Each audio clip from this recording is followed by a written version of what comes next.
Você olhando o Bahia no momento, trabalho, a bola, mesmo com os resultados, passa a confiança de... Quando eu falo conquistas, não é de títulos, embora possa ser, mas de objetivos, de solidez, ou você ainda não tem essa percepção, Pedro?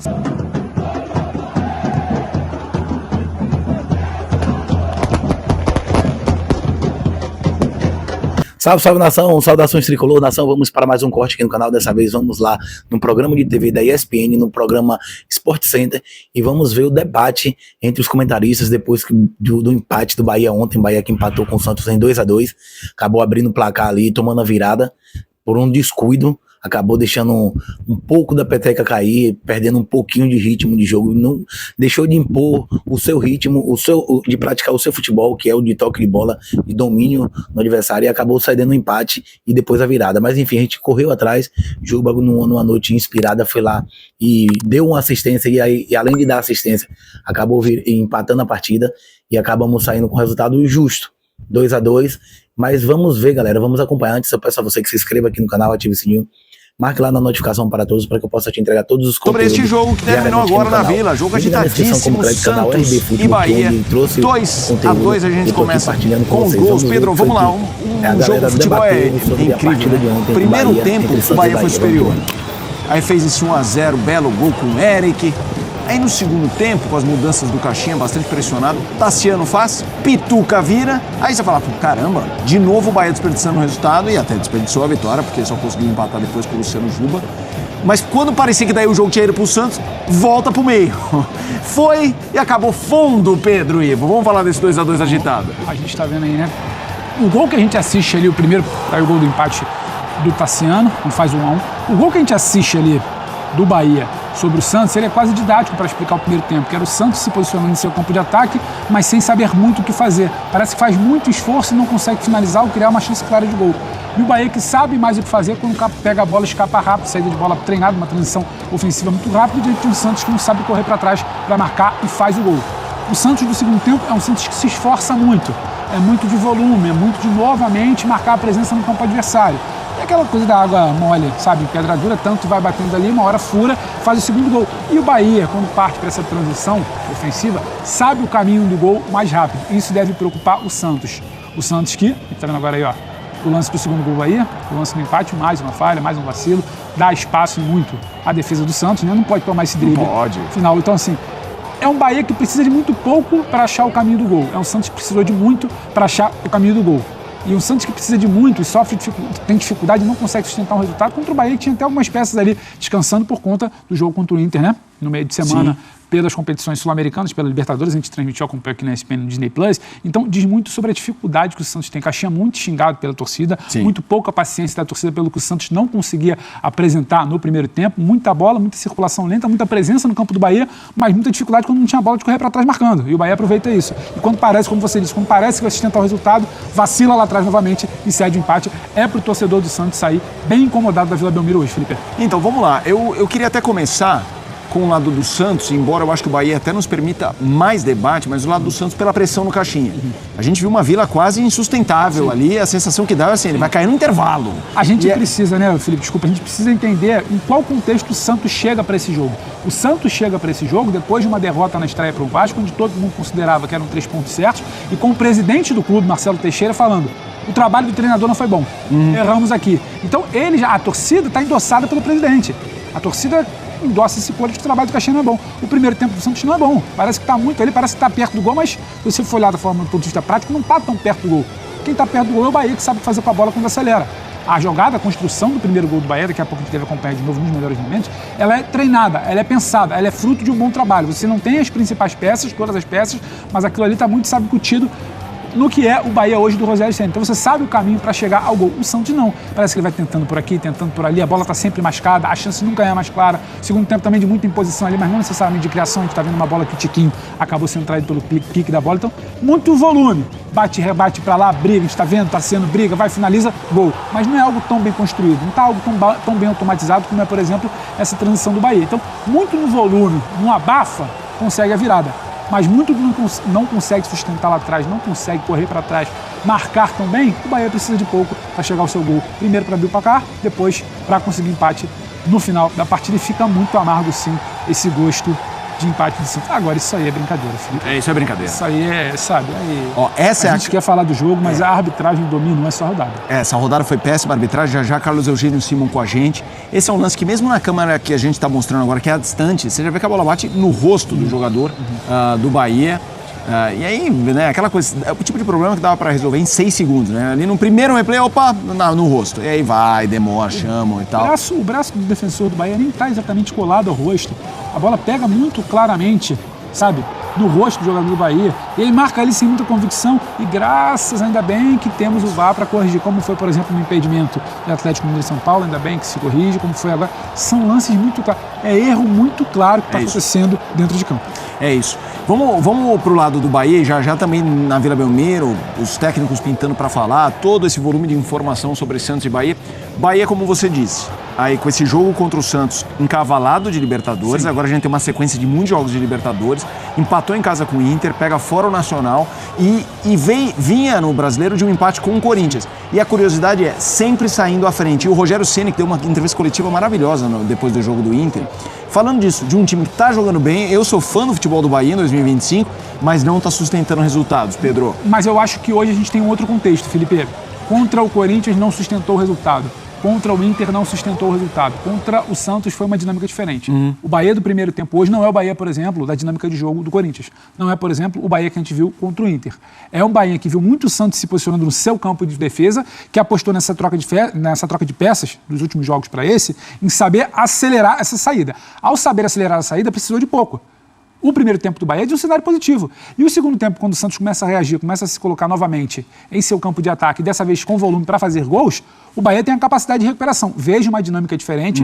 O Bahia tem sim o que levar de positivo nesse jogo de hoje. É diferente do ponto.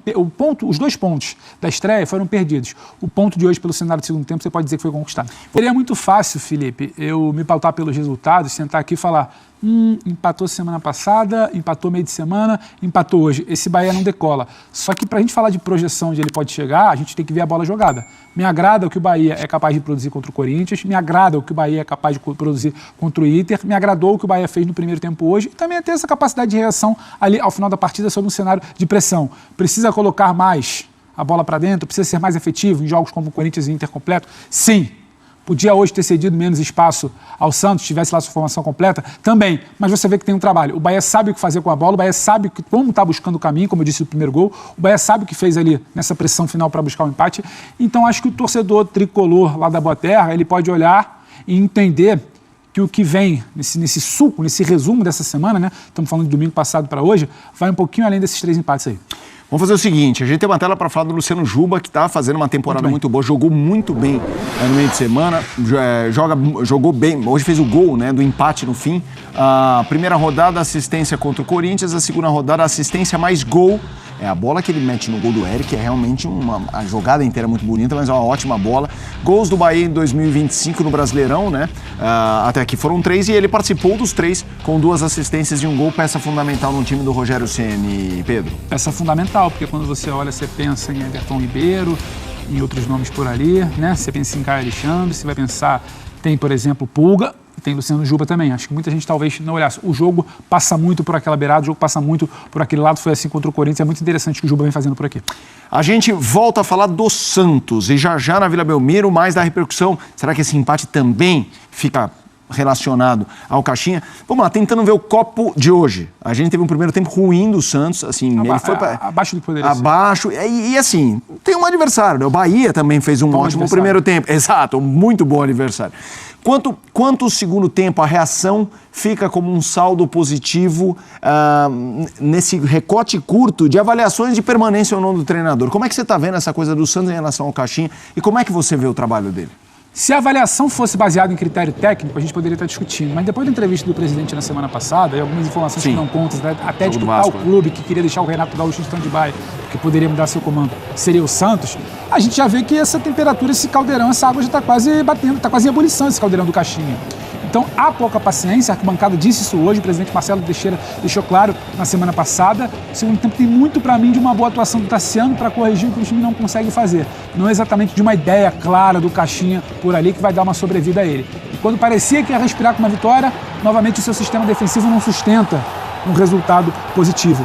Então não acho que tem coisa ali do segundo tempo para gerar algum crédito ao Caxias, não. A pressão segue e pelo que a gente pôde conferir hoje, até de barulho das arquibancadas, Felipe, a pressão é grande.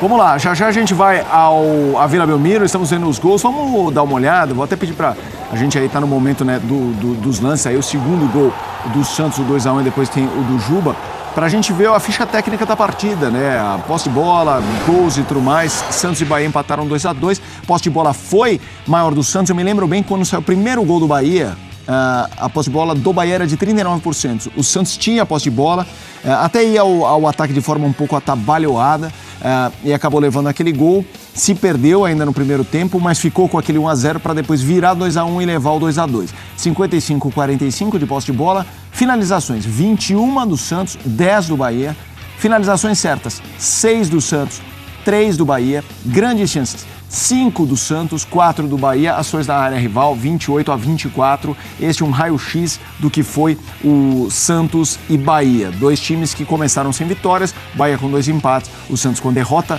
para o Vasco e agora o empate contra a equipe do Bahia. Em relação ao Santos, uma coisa que sempre pega é a discussão sobre o Neymar. Há 2 semanas a discussão sobre a volta do Neymar era nessa partida. Quanto isso, que não ajuda, é óbvio que não ajuda, mas atrapalha essa conta, ou não? Você acha que agora ele já ficou isolado num contexto, quase como uma bolinha aqui lateral, enquanto o Santos vive o seu dia a dia, a sua vida, e ele fica aqui nesse circuito paralelo, sem interferência, mas quanto você acha que pode interferir essa... Eu vou usar lenga-lenga, mas essa situação aí arrastada, mas sem responsabilidade. Não estou responsável ao Neymar, ao departamento, enfim, esse modo aí de paralisação sobre o caso dele, quanto isso atrapalha, Pedro? Felipe, eu acho que qualquer discussão, ela precisa, antes de mais nada, ser iniciada com um pensamento muito claro. A prioridade do Neymar é o Neymar. A prioridade do Neymar é a sua vida, a sua agenda, os seus compromissos. O Santos também está entre esses compromissos. Mas ele vai estar ali em meio a muitas coisas. Então, não adianta querer achar que tudo nesse momento na vida do Neymar é o Santos, porque não é, mas tudo para o Santos é a expectativa pela volta do Neymar. Seja para ter um pouco mais de tranquilidade, seja para ter um escudo para o Caixinha, seja para ter um escudo para o Marcelo Teixeira, seja para conseguir, aglutinar o elenco, seja para trazer algum reforço. Mas você precisa entender onde cada um está. Hoje, por exemplo, a informação, até acompanhava o companheiro Lucas Musetti, que ele postou que o Neymar esteve lá antes do jogo, mas na hora do jogo foi embora. Talvez a prioridade dele seja naquele momento se poupar em casa ou outra coisa. Não que ele não estava se importando com o Santos, mas só para a gente colocar tudo na devida caixinha, né? Brincando com o nome do treinador. Então é preciso entender, para não falar que não está interessado ou não tá. Eu acho que o Neymar está ali, eu acho que o Neymar quer voltar a jogar, o Neymar quer voltar a ser feliz em campo, o Neymar não quer ficar lesionado, deve estar se cuidando sim, só que, calma, nesse momento ele não está lá. Nesse momento você precisa pensar o trabalho do Caixinha e o futebol do Santos sem o Neymar. Não adianta ficar nessa coisa utópica que a seleção fica há muito tempo de quando vai estar, você precisa desenvolver o time sem o Neymar. Nesse momento ele não está lá, não dá para ser a prioridade ali, então pensemos sem ele. Quando lá estiver em forma, vai ajudar muito, mas sem entrar em muitas lamentações, porque a prioridade do Neymar é o Neymar. Vamos lá, vamos trazer mais informações agora diretamente da Vila Belmiro para acionar a repórter Jalile Elias, que está acompanhando esse jogo com muita chuva, um pior público do Santos na temporada, ingressos mais salgados, começou o Brasileiro, é verdade. A Jalile Elias já está na nossa tela para trazer um pouco desse bastidor do jogo, uma arquibancada muito tensa, o placar não vinha, depois vem um 2-1 que vira 2-2, pressão com Caixinha. Boa noite para você, Jalile, suas informações. Boa noite, Felipe. Boa noite, Pedro Ivo. Boa noite ao fã de esporte também. É isso, o clima aqui em Santos é longe de estar bom, né? O Santos segue sem vencer no Campeonato Brasileiro, perdeu na estreia pro Vasco, agora empatou aqui com o Bahia, que veio com um time misto, empate em 2-2. No finalzinho, quando tudo se encaminhava para uma vitória do Santos, no seu retorno à primeira divisão, o Bahia conseguiu um empate, então o Santos que segue sem vencer. O clima até o intervalo era pior ainda, era muito ruim. O time deixou o campo ao som de muitas vaias da torcida, xingamentos, inclusive, ao técnico Pedro Caixinha, que segue muito pressionado, e ao final do jogo, claro, o empate não era o resultado que o torcedor queria, não era o resultado que o torcedor esperava, mas é menos pior do que uma derrota. Então o clima segue pesado aqui em Santos, o técnico Pedro Caixinha segue muito pressionado após mais um resultado negativo para o Santos, que jogava em casa, jogou contra um time muito qualificado, que é o Bahia, mas que querendo ou não veio muito modificado, veio com um time misto, já que jogou na quinta-feira contra o Internacional pela Conmebol Libertadores. Mas é isso, segue tenso o clima aqui em Santos. Tá aí, galera, vocês viram aí as palavras dos comentaristas do Sport Center. Resumiram, acabaram que equilibraram ali a partida também. Segundo eles, o Bahia teve um determinado tempo, a posse da bola, a chance de triunfar. Inclusive o Bahia achou 3 oportunidades claras de gols no primeiro tempo, não aproveitou, não converteu em gols e acabou pagando o preço, tomando a virada e depois teve que correr atrás do empate. É o que eu falo, o Bahia precisa ter mais letalidade. A gente tem sempre o domínio das partidas, mas não mata o adversário. Precisa matar o adversário. Quando você faz 2 gols, acha as oportunidades e converte em gol, você mata, neutraliza o adversário, qualquer tipo de reação. Mas enfim, foi um bom resultado fora de casa, com time reserva, time misto, e acabamos trazendo um ponto que é sempre valioso para o decorrer do campeonato. Valeu, deixa os comentários aí, galera. Tamo junto e até a próxima.